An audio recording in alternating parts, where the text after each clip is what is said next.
Your Excellency, my dear friend Kashim Shettima, የተከበሩ የጠቅላይ ፍርድ ቤት ፕሬዝዳንት አቶ ቴዎድሮስ ምህረት፣ የተከበሩ የፓርቲያችን ምክትል ፕሬዝዳንት አቶ አደን ፋራህ፣ የተከበራችሁ የክልል ርዕሳነ መስተዳድሮች፣ ሚኒስትሮች፣ ከሁሉ በላይ የኢትዮጵያ የዘውትር ጠባቂዎች፣ የጦር ጀነራል መኮንኖች፣ ፊልድ ማርሻል ብርሃኑ ጁላ፣ አምባሳደሮች፣ በዚህ ስፍራ ታላቁን ስራ ከኛ ጋር ልታከብሩ የተገኛችሁ እንግዶች በሙሉ እንኳን ደስ ያላችሁ፣ እንኳን ደስ ያለን።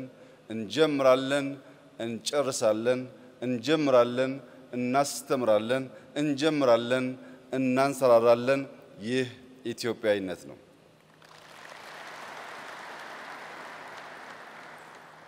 የዘንድሮውን የግሪን ሌጋሲ በመትከል ማንሰራራት የሚል ሞቶ የተሰጠው ነው።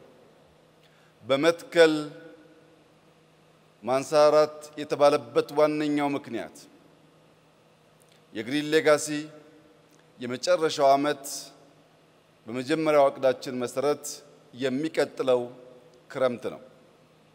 በሚቀጥለው ክረምት የግሪን ሌጋሲን ሙሉ በሙሉ ካሳካን በኋላ ኢትዮጵያ ለመጀመሪያ ጊዜ ከየትኛውም ሀገር ስንዴ በእርዳታ የማትወስድ መሆኑን ለዓለም እናበስራለን። ላለፉት ጥቂት አስርተ ዓመታት የሚያበላውን የሚያምረውን የእናት ምትክ የሆነውን ተፈጥሮ አክብረን አብረን መኖር ባለመቻላችን የሚያስፈራ የገረጣ ምድር በመሆኑ ለምለሚቱ ኢትዮጵያ ለማኝቱ ኢትዮጵያ ሆና በሚሊየን የሚቆጠሩ ሰዎች ከሌሎች ሀገራት ስንዴ መጠበቅ የሰርክ ተግባራቸው ሆኖ ቆይቷል። የግሪን ሌጋሲ እቅዳችንን ስናከናውን ኢትዮጵያ ለመጀመሪያ ጊዜ ጀምራ በጨረሰችው ታላቅ ስራ ከማንም ሀገር እርዳታ የማትወስድ መሆኗን ስንገልጽ ሌሎች አፍሪካውያን ወንድሞቻችን ይህንን አርያ በመከተል አፍሪካ መጋቢ፣ አፍሪካ ሰጪ፣ አፍሪካ ፈርቀዳጅ እንጂ ለማኝ ያልሆነች አህጉር መሆኗን በህብረት በትብብር እንድንሰራ ማሳያም ጭምር ስለሚሆን አፍሪካዊ በዓል ይሆናል።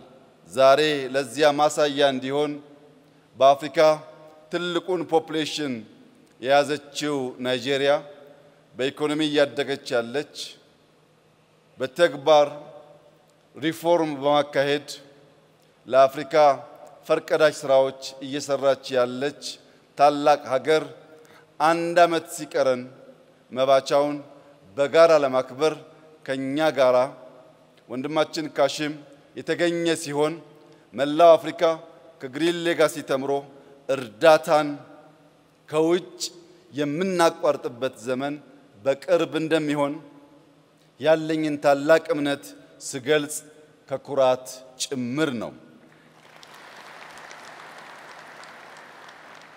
ኢትዮጵያ ከውጭ ስንዴ እርዳታ ታቆማለች ሲባል ኢትዮጵያ ውስጥ ከሌሎች ወንድሞቻቸው የሚታገዙ ሰዎች ይጠፋሉ ማለት አይደለም።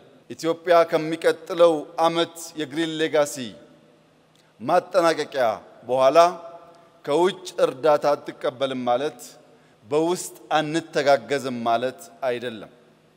በውስጥ ያሉ እጅ አጠሮቻችንን እኛው ራሳችን ማገዝ እንጀምራለን። ያ ያደገ ሲሄድ ወደ አፍሪካም እናሳድገዋለን። በዚህ ምክንያት በመትከል ማንሰራራት ብለን ጠርተነዋል። የዛሬ ወር ኢትዮጵያ ከተባበሩት መንግስታት ጋር በመተባበር የፉድ ሰሚት ታዘጋጃለች። የፉድ ሰሚት የምታዘጋጀው በምግብ ራስን ለመቻል ባደረገችው ጥረት ምሳሌ ሀገር ትሆናለች ተብሎ በመታመኑ የተባበሩት መንግስታት ኢትዮጵያን ለዚህ ታላቅ ሰሚት መርጧል። በብዙ ሺህ የሚቆጠሩ የዓለም ተሳታፊዎች በአዲስ አበባ ይገኙና የምግብ ሰሚት በጋራ እናከብራለን። እንደገና በወሩ ጳጉሜ ውስጥ የአፍሪካ ክላይሜት ሰሚት ለሁለተኛ ጊዜ የሚከበረው እዚህ አዲስ አበባ ውስጥ ይከወናል። ኢትዮጵያ የክላይሜት ሰሚትን እንድታዘጋጅ የተመረጠችበት ዋነኛው ምክንያት በክላይሜት ፈርቀዳጅ አርአያ ስራ መስራቷ በሁሉም ወንድምና እህት ህዝቦች በመታመኑ ነው። ታዲያ እርዳታን ካቋረጥን ለዓለም የምግብ ሰሚት አርአያ በመሆን ሰሚት ማዘጋጀት ከጀመር ለክላይሜት ሰሚት አክቲቪዝም ብቻ ሳይሆን አክሽን ያስፈልጋል። እንደ ኢትዮጵያ እየተከል ክላይሜታችንን እናክም የሚል እሳቤ ዓለም አምኖ ወደኛ ከመጣ ማንሰራራት ከዚህ ወዲያ ከየት ሊመጣ ይችላል? ግሪን ሌጋሲ እጅግ ዘርፈ ብዙ ትሩፋቶች ያስገኘና ያሉት ስራ ነው። በአፍሪካ በጣት የሚቆጠሩ ትላልቅ ስራዎች ተሰርተው ከሆነ ከነዚያ መካከል አንዱ የግሪን ሌጋሲ ነው። የግሪን ሌጋሲ ታላቅ ስራ የሚያደርጉት ሶስት መሰረታዊ ጉዳዮች አሉ። አንደኛው ለተከታታይ ዓመታት ታላላቅ የማይታመኑ ቁጥሮችን አስቀምጦ በሚሊዮን የሚገመቱ ሰዎች አሳትፎ ሳያቆራርጥ ያሰበውን የ50 ቢሊዮን ችግኝ ለማሳካት አንድ ዓመት የቀረው ሲሆን በዚህ ዓመት ከምንተክለው ጋር ከ47.5 ቢሊዮን ያላነሰ ችግኝ በኢትዮጵያ የሚተከል ሲሆን በሚከተለው ክረምት ከምንተክለው ጋር 54 ቢሊዮን ልንደርስ እንችላለን። 54 ቢሊዮን ስንደርስ 3 እና 4 ቢሊዮን ካተካከል ምክንያት ምናልባት የተበላሸ ቢሆን ያሰብነውን 50 ቢሊዮን በተሟላ መንገድ የሚያሳካ ሁነኛ ትልቅ ጅማሮና አርአያነት ያለው ፍጻሜ ይሆናል። ይህ ሲባል ከዚህ ቀደም ለመትከል የሞከሩ ሀገራት ቡድኖች አልነበሩም ማለት አይደለም። ከዚህ ቀደም በሀገራችንም በውጭም መሰል ሙከራዎች ነበሩ። እነዚያ ሙከራዎች ግን ዶሮ በጋን ነበሩ። ካለብን ትልቅ ችግር አንፃር እዚህ ግባ የሚባል ችግር የፈቱ አልነበሩም። ይሄኛው በምግብ ራሳችን ለመቻልና የምግብ ሉዓላዊነትን ለማረጋገጥ በእጅጉ መሰረት የጣለ ነው። 50 ቢሊዮን ችግኝ ከ20 ሚሊዮን በላይ ሰው አሳትፎ የተከለ ሀገር እስካሁን የለም። በዓለም ዘ ቢገስት አፎረስቴሽን የሚባለው በኢትዮጵያ ተጀምሮ በኢትዮጵያ እያለቀ ያለው ግሪን ሌጋሲ ነው።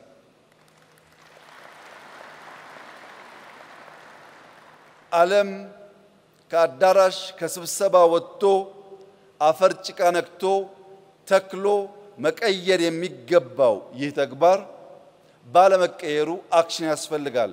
ሰርተን በማሰራት አፍሪካ ውስጥ ያለውን አንደኛውን ስብራት መመለስ አለብን ስንል ሪኮግናይዝ ለማድረግ ጊዜ ወሰደባቸው ቢሆንም አሁን ዓለም የኢትዮጵያን ግሪን ሌጋሲ አርአያ አድርገን ክላይሜት ሰሚት በኢትዮጵያ አዘጋጅተን በመላው አፍሪካ እንዲሁም በሌላው ዓለም ይህንን መሰል የተግባር እንቅስቃሴ እንጀምር ያለበት ዘመን ላይ ስለደረስን በዚህ ጉዳይ ያመናችሁ የተሳተፋችሁ እጃችሁ ጭቃ ይነካ የተከላችሁ የተንከባከባችሁ ኢትዮጵያውያን በኢትዮጵያ የምትገኙ ዲፕሎማቶች ይህንን መልካም ህልም የደገፋችሁ የየትኛውም ሀገር ዜጎች በሙሉ እንኳን ደስ ያላችሁ እንኳን ደስ ያለን እላችሁ ወዳለሁ።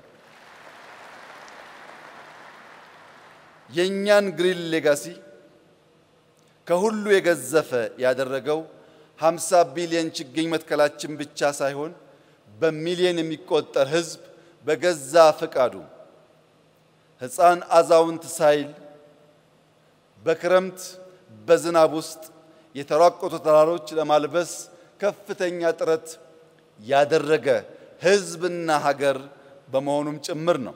መልክዓ ምድራችን ቀደም ሲል እንዳያችሁት የተራቆቱ የገረጡ የሚያስፈሩ ተራሮች ለብሰው አምረው ተውበው ማንም ሰው በቀላሉ የግሪን ሌጋሲን ኢፌክት ማየት እንዲችል ያስቻሉ በመሆናቸውም ጭምር ነው። እዚህ ጋር አንድ ሊሰመርበት የሚገባ አብይ ጉዳይ ቢኖር ለሁሉም ስራዎቻችን መደመር ያለው ፓወር ነው። ስንደመር ያለን ጉልበት ስንደመር የሚሰማው ድምጽና የሚፈጠረው ኢፌክት ከፍተኛ መሆኑን ያሳያል። ባለፉት ዓመታት ከ20 ሚሊዮን በላይ ኢትዮጵያውያን ተሰናስለው ለዚህ ህልም ባይተጉ ኖሮ 5 ወይም 10 ሚሊዮን ቢሆኑ ቁጥሩ 50 ቢሊዮን መድረስ አይችልም። 50 የደረስነው ቢሊየንስ ኢንቨስት አድርገን ሳይሆን ቢሊየን ቅልቦችን ደምረን ነውና የመደመር ጉልበት በችግኝ ጣቢያዎች ቦታ በሚያዘጋጁ የኤክስቴንሽን ሙያተኞች ቀድመው ቆፍረው መሬት በሚያሰናዱ ኢትዮጵያውያን ከነገ ጀምሮ ባለፉት ዓመታት እንዳደረግነው ሳይታክቱ 30 40 50 100 ችግኝ በመትከል ይህንን ህልም እውን በማድረግ የማይተካ ሚና የተጫወቱ ሰዎች ድምር ውጤት ነው። በዚህም የአፈር መሸርሸር ቀንሷል ሲባል የኢትዮጵያ እንደ ሀገር ኤግዚስት ማድረግ ተስፋ አለው ማለት ነው። አፈር የሌለውና የማያበቅል የማያለማ የማያበላ ሀገር መሆን አይችልም። ዜጎቹ እየጣሉት ስለሚሄዱ ኢትዮጵያውያን ነቅተን አፈራችንን ከመሸርሸር መታደግ ባንችል በነበረው ሁናቴ ብንቀጥል በርካታ ዜጎቻችን መቀለብ ስለማንችል ዜጎቻችን ለመሰደድ ይገደዳሉ። ኢትዮጵያም ሰው አልቦ ምድር ትሆናለች። ያ እንዳይሆንና የለማች ተስፋይቱ ምድር ሰዎች የሚሸሿት ሳይሆን የሚመጡባት እንድትሆን የሚያስችል ታላቁ ሥራ በተፈጥሮ የተሰጠንን አፈር ከመጠበቅ ይጀምራልና የአፈር መሸርሸር መቀነስ፣ የደን ሽፋን ማደግ፣ የደን መራቆት ምጣኔ መቀነስ፣ የዝናብ መጠን ማደግ፣ የምግብ ማምረት አቅማችን መሻሻል፣ በቡና በሻይ በፍሩት የመጣው ተደምሮ በአፍሪካ ታላቁ ፕራክቲካሊ ለውጥ ያመጣ ስራ ተደርጎ ሊወሰድ ይችላል። ይህንን ታላቅ ስራ የኢትዮጵያ መንግስትና የኢትዮጵያ ሕዝብ እንደ አንድ ሰው ተቀናጅተው ለዓለም አስተማሪ ተግባር ስለፈጸሙ በድጋሚ ለሕዝባችን ላደመጠው ለሰማው ለተጋውና ለዓለም አርያ ለሆነው ሕዝባችን ከፍተኛ ምስጋና እንዳቀርብ ይፈቀድልኝ። ሁለተኛው ቁልፍ ጉዳይ ለሀገራዊ ማንሰራራት መሰረት የሚጥል ተግባር መሆኑ ነው። ሀገራዊ ማንሰራራት ከኢኮኖሚክ መሻሻል ውጪ ሊታሰብ አይችልም። ኢኮኖሚያችን በብዙ መስክ የሚገለጥ ቢሆንም ከዚህ ከግሪን ሌጋሲ ጋር በሚያያዝ በጥቂት ማሳያዎች ለመግለጽ አንደኛ በቱሪዝም ሰው ከሀገሩ ትኬት ቆርጦ ወደኛ የሚመጣው ውብ መልክዓ ምድር ለማየት ነው። ውብ መልክዓ ምድር ባልተተከለ ባልተጠበቀ ሀገር ውስጥ ሊኖር አይችልም። ሁለተኛው የአየር ንብረት ነው።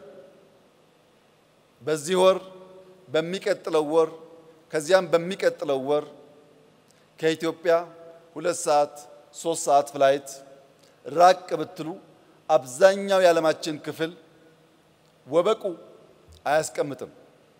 ማንም ሰው በዚያ ክላይሜት ውስጥ የራሱን ገንዘብ አውጥቶ ለመሄድ እምብዛም አይፈቅድም። በእኛ ሁኔታ ግን ሰው ከፍሎ ይህንን ንጹህ አየር መተንፈስ ቢችል ይህን የሚያምር መልክዓ ምድር ማየት ቢችል ለማንም ሰው ለከፈለበት ዋጋ ለኢንቨስትመንቱ የተሟላ መልስ የሚሰጥ ስለሆነ በየትኛው መስፈርት እንደ ኢትዮጵያ በለበሱ እንደ ኢትዮጵያ ክላይሜታቸው ባማረ ሀገር ሰው ለሁለት ቀን ለሳምንት እረፍት ቢወጣ እንደ ኪሳራ አይወስደውም። ሐይቆቻችን ወንዞቻችን ስንተክል ይሞላሉ። ሐይቅ ካልሞላ ሪዞርቶቻችን መዝናኛ ሊሆኑ አይችሉም። በዚህ ምክንያት በቱሪዝም መስህብነት በኮንፈረንስ መስህብነት የኛ ክላይሜትና የኛ ሀገር ተመራጭ እንዲሆን ግሪን ሌጋሲ የማይተካ ሚና ተጫውቷል። በዚህ ዓመት ከመቶ በላይ ኢንተርናሽናል ኮንፈረንሶች ኢትዮጵያ አዘጋጅታለች። ከፊታችን ደግሞ ታላላቅ ኮንፈረንሶች ይካሄዳሉ። ለዚህ የግሪን ሌጋሲ ግብዓት እጅግ ከፍተኛ ነው ብለን መውሰድ እንችላለን። ከግብርና አንፃር የአፈር መሸርሸር ምርታማነት እንዲያድግ የዝናብ መጠን እንዲጨምር የከርሰ ምድር ውሃ ብቻ ሳይሆን የዝናብ መጠን እንዲጨምርና እርሻችን በዝናብ እጥረት ምክንያት እንዳይደርቅ በዘራነው ልክ ሳይሆን አብዝተን ሃርቨስት ማድረግ እንድንችል አግዟል። ለዚህ አንዱ ማሳያ ቡና ነው። ቡና ባለፈው ዓመት 1.4 ቢሊዮን ዶላር ኤክስፖርት ስናደርግ በሚቀጥለው ዓመት በእርግጠኝነት ይጨምራል ብዬ መናገሬ ይታወሳል። ነገር ግን ምንም ይጨምራል ብዬ ብገምት ቡና በአንድ ዓመት 2.5 ቢሊዮን ዶላር ይደርሳል ብዬ አልገመትኩም። ግሪን ሌጋሲ ዘንድሮ 2.5 ቢሊዮን ዶላር ከቡና እንድናስገኝ አስችሏል። ቡና ካልተከሉት ቡና ካልጠበቁት እንዲሁ ምርቱ በቂ ሆኖ የኛን ፍጆታ ሸፍኖ ኤክስፖርት በዚያ ልክ ሊመጣ አይችልም። ያ የሆነው በግሪን ሌጋሲ ስራችን ነው። በኢንዱስትሪ የሚወሰን እንደሆነ ግብርና ትልቁ ግብዓት ነው። ከግሪን ሌጋሲ አንፃር ቅድም ባምቡ ታይቷል። ከባምቡ በተጨማሪ ለወረቀት ግብዓት የሚሆን ዛፍ በስፋት በመትከል የወረቀት ፋብሪካ በኢትዮጵያ መትከል ከቻል ለወረቀት የምናወጣውን ከፍተኛ ወጪ መቀነስ ብቻ ሳይሆን ለህትመት ለትምህርት ስርዓታችን በእጅጉ የሚያግዝ ይሆናል። ለኢንዱስትሪ ግብዓት ነው። ለግብርና ወሳኝ ነው። ለቱሪዝም ወሳኝ ነው። ኢኮኖሚያችን በአጠቃላይ የሚያነቃንቅና የሚያሳድግ ነው። ለማኝ የተባለችውን ሀገር የምግብ ሉዓላዊነት ያረጋገጠች ሀገር የሚያስብል ታላቅ ስራ ነው። ሶስተኛው የግሪን ሌጋሲ ቁልፍ ስራ ነገን ተመልካች መሆኑ ነው። ዛሬ የምንተክለው ነገ ልጆቻችን ይጠለሉበታል ብለን ነው። ዛሬ የምንተክለው ነገ ልጆቻችን አይሰደዱም ብለን ነው። ዛሬ የምንተክለው ነገ ልጆቻችን አይለምኑም ብለን ነው። ልጆቻችንን በቤት ውስጥ መመገብ በቂ አይደለም። ልጆቻችን ሀገራቸውን ጥለው እንዳይሄዱ ለሀገራችን መሰረት መጣል አለብን። የተከበራችሁ ኢትዮጵያውያን ሆይ እጃችን አፈር ካልነካ ጭቃ ካልነካ ካልደከምን የሚገነባ ሀገር የለም። ሁሉም ያማረ ሀገር በጀግኖች ልጆቹ በሆነ ዘመን በተፈጠሩ ትውልዶች የተሰራ ነው። ይህ ትውልድ የኢትዮጵያን እርግማን የኢትዮጵያን የታሪክ ጥፋት የኢትዮጵያን የልመና ታሪክ የሚቀይርና ኮርተው በሀገራቸው የሚኖሩ ራሳቸውን የሚያግዙ ሌሎች የሚተርፉ ልጆች የምንፈጥርና የምናወርስ መሆን አለብን። ለዚህ ታላቅ ተግባር የተመረጠ ይህ ትውልድ ኩራት ሊሰማው ይገባል። ለልጆቹ መልካም ሀገር ሰርቶ ማለፍ የሚያኮራ ተግባር ስለሆነ በዚህ ታላቅ ቀን ለመላው ኢትዮጵያውያን በተለይም ለወጣቶች በጣም በተለይም ለታዳጊዎች አደራ ማለት የምፈልገው ግሪን ሌጋሲ ፖለቲካ አይደለም። ግሪን ሌጋሲ ብሔር አይደለም። ግሪን ሌጋሲ ሃይማኖት አይደለም። ግሪን ሌጋሲ ጾታ አይደለም። ግሪን ሌጋሲ ጥቁር ነጭ አይደለም። ግሪን ሌጋሲ ኢትዮጵያን ማልበስ፣ ኢትዮጵያን መስራት፣ ኢትዮጵያን ለትውልድ አስቦ ማሻገር ስለሆነ የናንተን ነገ አምሮ ታዩት ዘንድ ከነገ ጀምሮ ዝናብ ቢሆን ጭቃ ቢሆን አድካሚ ሁኔታ ቢሆን ካላችሁበት ነገር ተነስታችሁ በየቀኑ በመትከል ለዘንድሮ ያቀድነውን 7.5 ቢሊዮን ችግኝ በጋራ በርብርብ እንድናሳካ በታላቅ ትህትና ልጆቻችንን ወጣቶቻችንን ማሳሰብ እፈልጋለሁ። በየትኛውም የፖለቲካ መስክ ያለን ኢትዮጵያውያን ዲፕሎማቶች፣ ሴቶች፣ ወጣቶች፣ አዛውንቶች፣ የሀገር መከላከያ፣ የፖሊስ ሰራዊት አባላት ግሪን ሌጋሲ ሁላችንን ስለሚመለከት ከነገ ጀምሮ በአካባቢያችን ከሰፈራችን ራቅ ብለን ከህዝባችን ጋር በመቀላቀል ጠዋት ከማታ በየቀኑ በመትከል ኢትዮጵያ ማንሰራራት መጀመሯን መጀመሪያ እኛ እናምናለን፣ ቀጥለን ለዓለም እናሳያለን። ኢትዮጵያ ታንሰራራለች።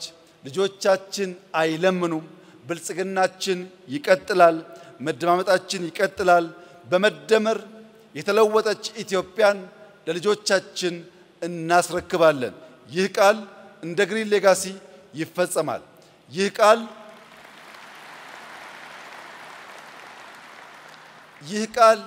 በየትኛውም ሁኔታ ልጆቻችን ሲሰጡ እንጂ ሲለምኑ የማናይበት የመጨረሻ ወራቶች ስለሚኖሩን በእኔና በእናንተ ጡረታ ዘመን የግሪን ሌጋሲ ውጤት ኢትዮጵያ ረጂ ሆና በጋራ እስክናያት ድረስ ጉዟችን አድካሚ ረጅም ነገር ግን ፍሬያማ ስለሆነ ተባብረን ኢትዮጵያን ለማበልጸግ በጋራ እንድንቆም በታላቅ ትህትና አደራ ልላችሁ ፈልጋለሁ። ስለመጣችሁ እጅግ አድርጌ አመሰግናለሁ። ይሄን ያዘጋጀ እጅ፣ ያሰቡ አእምሮች፣ የደከሙ ኢትዮጵያውያን በሙሉ ምስጋና ይገባቸዋል። እኛም ወግ ደርሶናል። እንኳን ደስ ያላችሁ። አመሰግናለሁ።